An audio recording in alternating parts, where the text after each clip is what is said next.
ito ngayon, meron pa akong ebidensya na sasabihin sa inyo na kahit sabihin natin walang dayaan na nangyari, pero iba ang pinalabas ng ebidensya.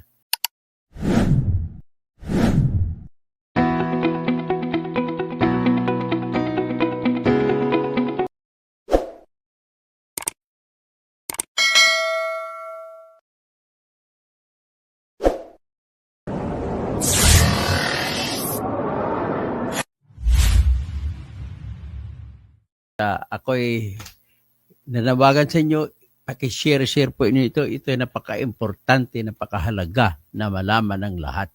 At ito po ay patungkol sa resulta ng ating halalan. O ano ba talaga? Ang tanong, may dayaan ba talaga nangyari? Nako, ito ngayon, meron pa akong ebidensya na sasabihin sa inyo na kahit sabihin natin walang dayaan na nangyari, pero iba ang pinalabas ng ebidensya.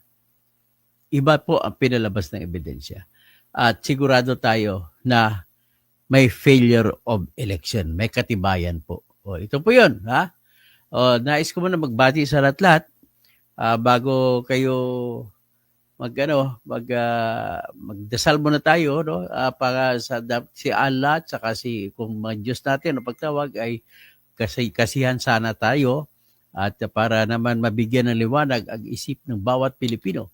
Ay ito po, napakalaking ebidensya, solid na ebidensya para sabihin mo na talagang may failure of election yung nakaraang election natin, yung May 12, 2025. Ano po yun? Ito po yun. Pakinggan nyo po. Ito po si Dr. Toto Tirador. Titirahin ko ito alang-alang sa mga mamayan natin, alang-alang sa bayan. Ito po siya. Okay, i-upload ko rito yung statistics na binuo ng NAMFREL. Malamang ang NAMFREL ay hindi nila alam kung anong ibig sabihin ng kanilang statistics. Pero ito po ay nakita ko na at ipaliwanag ko na malinaw na may failure of election. Ano pong ibig kong sabihin na failure of election? Mayap Abak, Crispin Rivera. At sa inyo lahat, mabuhay kayo dyan ha. So ngayon, malinaw po. Bakit ko nasabing malinaw? Kasi pag tinignan natin ito, ay nangyari na may umabot ng mga 17 million mahigit na boto ang hindi nabilang. Kahit sa usaping senador lamang. So kung hindi nabilang, ano ibig sabihin nun? Nanalo si Bongo, number 1, 26 million. Number 2, si Erwin Asicwan, si Bam Aquino. Number 3, si Bato. Pwede pa pong mangyari na yung mga nasa ilalim, halimbawa 26 million, kailangan yung mga nasa ilalim pa kahit hanggang sa number 20 ay pwede pa silang humabol kung talagang nabilang ng tama yung ating mga balota. Okay? So, yan po ang ating titingnan. Ito, ilalabas ko lang ang resulta dito para natin makikita kung ano ang resulta habang aking pinapakita sa inyo ang lahat. Okay. Ito po siya. Alam nyo ba na mahigit 17 million na balota ay hindi nabilang? Kung bibilangin ito, maaring magbabago ang kung sino ang listahan na nananalo sa kahit sa senatorial. Pero lahat po apektado kahit sa hanggang lokal. O ito po, tingnan muna natin ang resulta ng eleksyon sa nakarang halalan. Ito po yun. So, yan po ang resulta. So, basahin natin. Number 1, si Bongo na may 26,900,000. Ito, 99% na halos. Tingnan natin kung ano. 99.12% na. Okay? So, ngayon, si Bongo, 26,912,000. Tapos, si Bam Aquino, si Bato de la Rosa, tumalon kay Tolpo, kay Pangilinan, kay Marcoleta, kay Lacson, kay Tano Soto, kay Tano, tapos kay Lapid, kay Marcos, kay Tolpo na Ben, pababa po kay Bong Revilla, Binay, Abalos, Bondok, ang apektado po rito. Basta 17 million. Ano ang kailangan? So, 26 million minus 17, that is equivalent to, kung halimbawa wala ng boto, may dadagdag kay Bongo, ay pwede siyang matatalo ni Busita na number 20 si Busita. Kasi 9 million si Busita, 786,940 plus 17 million, magiging 26 million siya. Okay. Pwede pa siyang habulin yung number 2, si Bam Aquino. So, yan po ang puntos ko rito. So, ngayon, ang problema po, hindi nabilang yung ganong dami ng boto, 17 million na boto. At kung hindi nabilang, ay anong ibig sabihin? Ang ibig po sabihin, hindi nabilang, hindi mo na malalaman ngayon, wala nang tinatawag na batas na magsasabi na talagang nanalo yung 12 senators. At saka, yung mga nananalo pa sa mga takbuhan ng gobernador, vice-gobernador, congressman, mga party list, mga konsihal, mga vice mayor, at saka mayor. Bakit po nasasabi ko? Ito, tingnan niyo po ang resulta ng eleksyon natin. Ang tanong, ilan ba ang nag-overvote sa nakarang eleksyon? Tandaan niyo po, kapag overvote po, ay hindi nasama sa bilang. So kung hindi nasama sa bilang, ibig sabihin, kung naisama lang sana yun, malaking pagbabago ang mauwi. So, mayong aga, Nonoy Taying, no? Update kay Manay Layla. Tapos si Manay Layla, sa sunod ko na balita, no? So, Pres Perez, Mayap Abak, Romualdez Tambi, yeah. Okay, ito po, ipakita ko na ang resulta ng overvote. Ilan ba nag-overvote? Ito. Mahigit 17 million pong overvotes. So, ibig sabihin, kung 17 million, pwede pang habulin si Bongo ni Busita. Ganun lang po, number 20 si Busita. So, ito po. Share screen natin. Share screen natin itong statistics. Ang resulta ng statistics ng eleksyon natin base sa datos na pinalabas ng NAMFREL na nakabase naman sa detalye ng COMELEC. Ito po yun. Makinig. Tingnan ninyo. Ayan. Tingnan ninyo. So, pag tinignan ninyo yan, makikita ninyo, unang tanong, dito natin tingnan. Ang overvotes sa overall ay 18,499,817 votes. Ibig sabihin, kada isang tao na nag-overvote, counted yan. So ngayon kung titingnan sa mga senador, ilan ang overvote? Ang overvote sa mga senador ay 17,028,780. Ibig sabihin po, 17 million na baluta ang hindi nabilang. Kahit isang senador ay walang binilang dyan. Yan pong ibig sabihin. So kung 17 million ang hindi nabilang, at kung nabilang lamang yan, ay maaring mananalo pa yung kahit hanggang number 20. Gets nyo ba ako? Naintindihan nyo ba ako? Kasi bakit ko nasabi na gano'n? Kasi po, ang pagitan ng boto sa gitna ng number 1 at number 20 ay 17 million din. So, yan po ang ibig sabihin yan. So, ibig sabihin, klarong-klaro na hindi natin masabi kung nanalo nga sila ng boto o hindi. Sapat na ba tayong konsensya natin, tatanggapin na lang dahil nag-overvote ko no, sumubra. Ibig sabihin ng overvote po ay ganito. 12 lamang po ang iboboto para sa pagka-senador. Pero nung tiningnan na makina, sa record na makina, nagiging 13, sobra sa 12 ang binoto. Kaya hindi na binilang kahit sinong boto doon sa pagka-senador ay hindi nabilang. So kung ganun karami, kung nabilang lamang yan, may posibilidad na si Busita kaya niyang talunin si Bongo. Number 20 po si Busita. Ganun po ang ibig sabihin. So, ngayon, narinig naman natin, marami po, isa dyan nagreklamo, marami ang si Chit sa Muntina, no? Nagreklamo din siya kanyang tama yung boto niya, pinasok sa makina, tama siya, sigurado siya na 12 senators ang binilang niya. Nung tiningnan niya sa screen, ay nandun, tama naman ang boto. Pero nung may shoot na, ay overvote. Hindi nabilang ang kahit isa sa tao na binoto niya sa pagkasenador. So, Diyos ko, ang dami-dami. 17 million na baluta ay hindi nabilang ang boto ng kahit isang senador. Ganun pong ibig sabihin. So, ibig sabihin, may failure of election. Bakit magka-failure of election? Kapag may ang pangyayari po, ay makikita natin na hindi natin masasabi kung sino ang nanalo, ay may failure of election.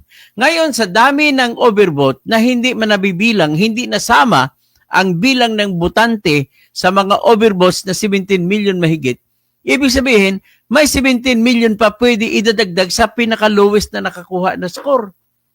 At hindi na natin malaman ngayon kung sino talaga number 1 hanggang number 12. At kung hindi natin malalaman sino number 1 hanggang number 12, ay failure of election. Diyos ko. Grabe ito. For the first time nangyari ito. So ngayon, ito naman po, yung datos na ito naman po ang magpapakita na talagang kailangan i-recount lahat ng balota ang mangyari nito. At huwag muna magproklama kung sino ang nanalo ng mga senador. Grabe. Sobrang dami ng kinain ng machine na hindi nabilang boto. 17 million, uulitin ko lamang. 17 million. Ito, tingnan nyo, 17 million votes. Palakihin ko ito.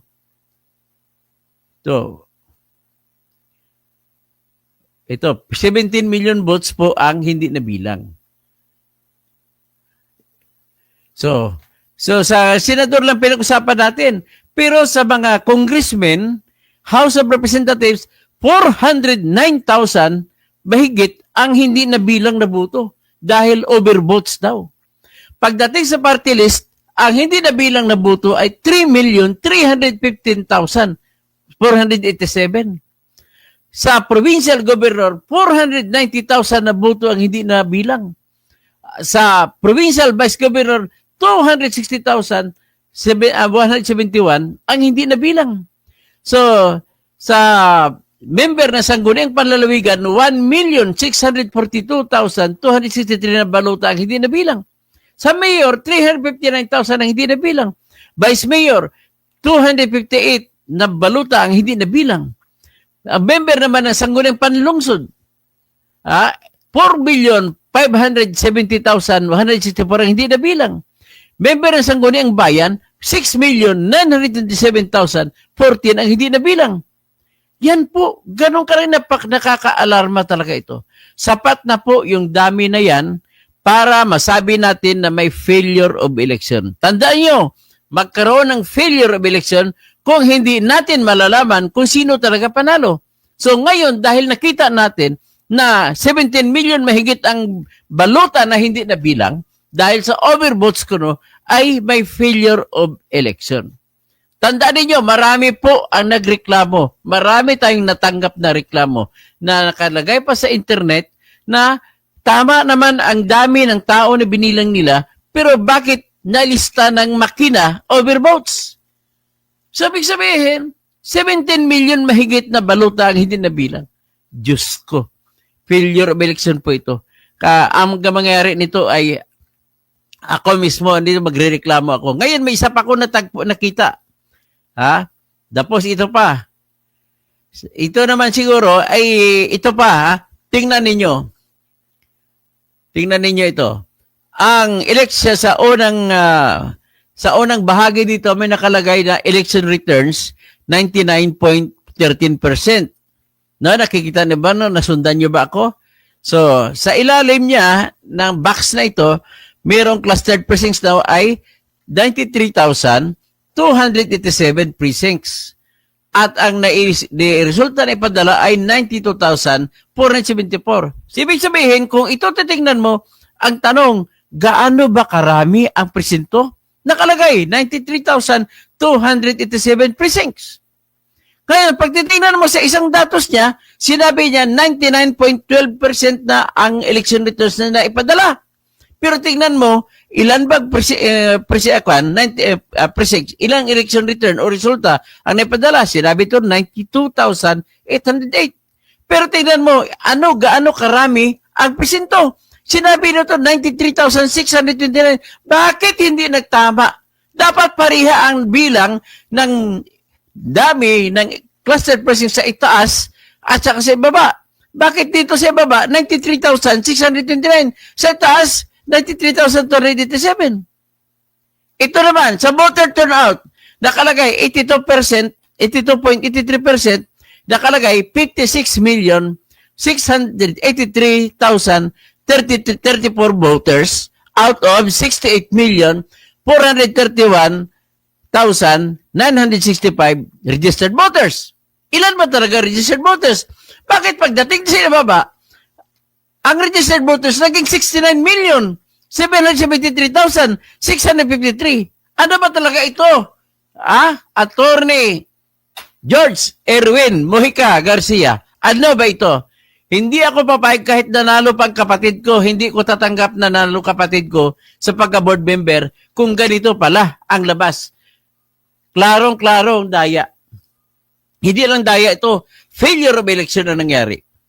So ito siguro sinasabi ni Attorney Gerald Harold Respicio na dahil hindi na audit, hindi na tingnan ang program na nilagay sa kada ACM automated counting machines, ito na yon. Wala kang daya galing sa internet, pero ang daya systemic sa ilalim na kabaon na. Ito po yung problema ko, ladies and gentlemen.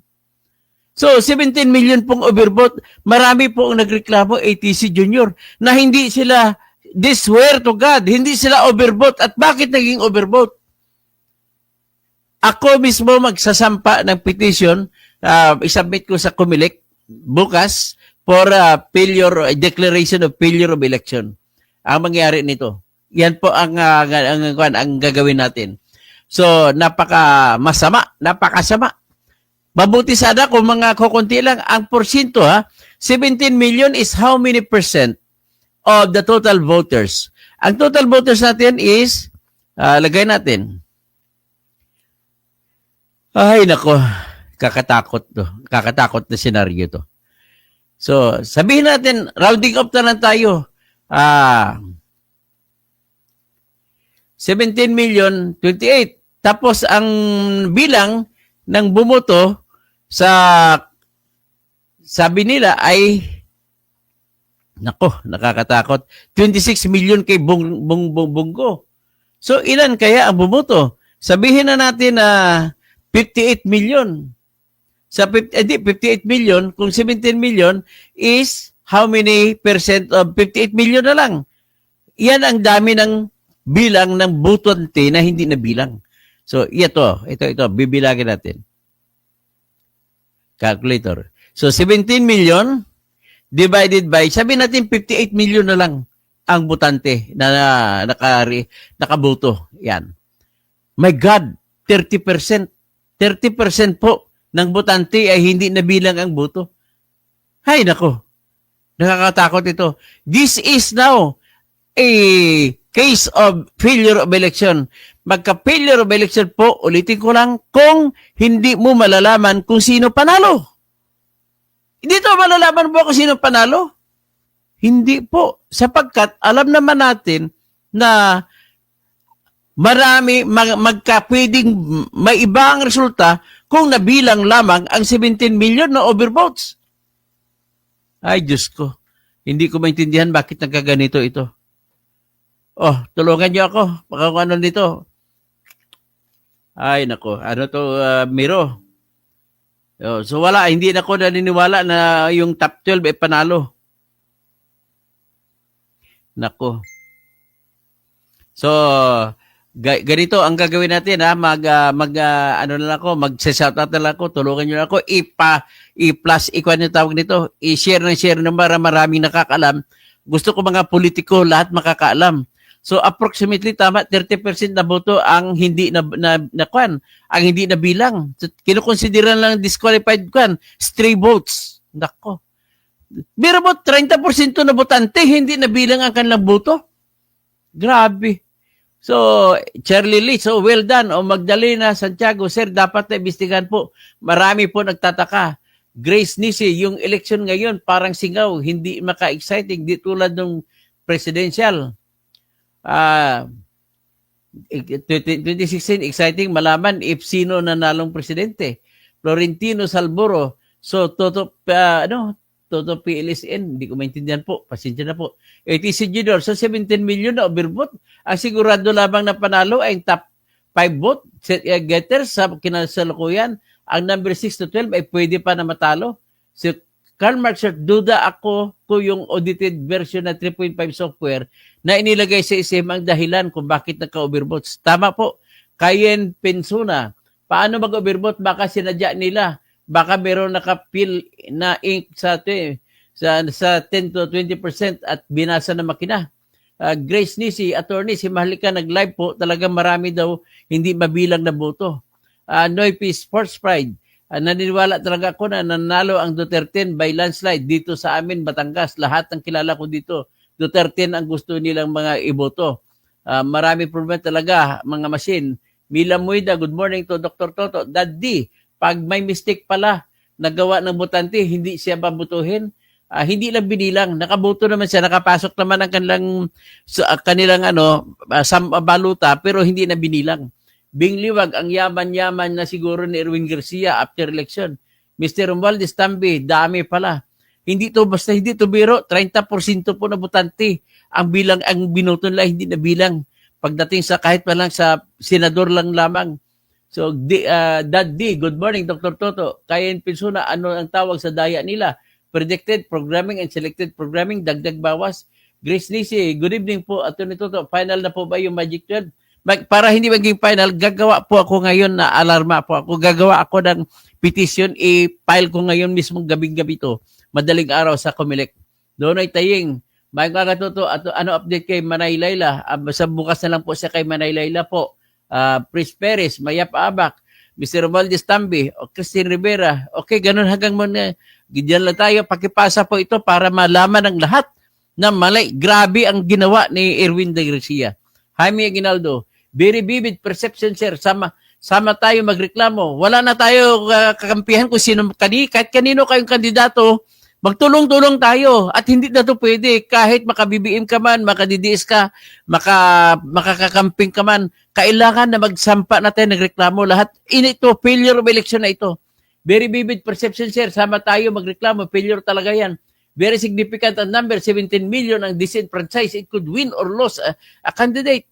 Manuel Toribio, good day po. Rodi Rabi, Pastor, good morning po. Cherlita Litz, go for it, attorney. It's really big fraud because why Bam Kiko won? Edwin Abatayo, bilangin uli ang baluta. Manually, baka na-hack yan ng China dahil pasok ang pro-China. Rodi Rabi, Mr. Romualdez Tambi, tapos si Axel, mag-total manual recount na lang ang bawat presinto. Cherlita Litz, Rodi Rabi, Astra kasi recount. Talaga, yun lang po. Gagawa na po ako ngayon ng petition po para sa inyo, para sa bayan. Gagawa na po ako ngayon. Pakipasa po para maraming mga kandidato at mga ibang politiko makakaalam nito at sila rin mismo ay magsampa rin ng petition. Yan, pakiusap lang po. Ipaalam sa lahat po. Ito, grabe ito. This is disaster po. Hindi ako nagbibiro ito. Disaster po ito. 17 million na boto, hindi na bilang. 17 million na botante, equivalent sa 17 million na botante. Sa senador pa lang nakita na natin ang depekto. Pero mo, si Bongo number 1, 26, pwede pa siyang talunin ni Busita. Kasi 10 million si Busita, magti 10 million, tapos idagdag mo 17 million, kung nakuha ni Busita yun, panalo maging number 1 pa si Busita. Ganun po yun ang mangyayari dito. Naka-alarming, very alarming. Sabi ko sa iyo, 17 million ang hindi nabilang na botante lang ka. Ito sa eleksyon natin ito. Tingnan mo ito. Kasi ito, ang total na overvotes ay 18 million. Pero sa senator, ang overvotes ay 17 million and 28,780. Ibig sabihin, mga botante sila, hindi nabilang boto nila pagka-senador. Ibig sabihin, si Busita na 10 million, kaya pa niya mag-number 1, tatalunin si Bongo. 26 million na si Bongo. Ganun po ang dapat. Ibig sabihin, failure of election kasi hindi natin masasabi kung ano talaga ang resulta. Failure of election. Ganun po. Maraming salamat po. Pakipasa-pasa sa lahat.